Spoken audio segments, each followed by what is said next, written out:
Hindi humarap si dating Pangulong Rodrigo Duterte sa preliminary investigation kaugnay sa reklamong grave threats laban sa kanya na inihain ni ACT Teachers Party List Representative Franz Castro. Pero nagsumiti ang kanyang abogado ng counter-affidavit na sinumpaan niya sa Davao City.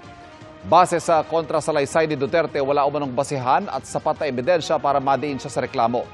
Hindi rin umano niya intensyong pagbantaan si Castro at ikinukwento lang daw niya sa isang programa ang naging pag-uusap ng anak na si Vice President Sara Duterte kaugnay sa issue ng confidential funds.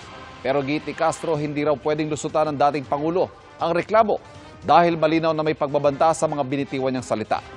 Sa Enero, inaasahan maglalabas ang resolusyon ng piskalya kaugnay nito. Samantala, nagkaroon naman ng girian sa harap ng QC Prosecutor's Office nang magpang-abot ang mga taga-suporta ni Castro at ni Duterte.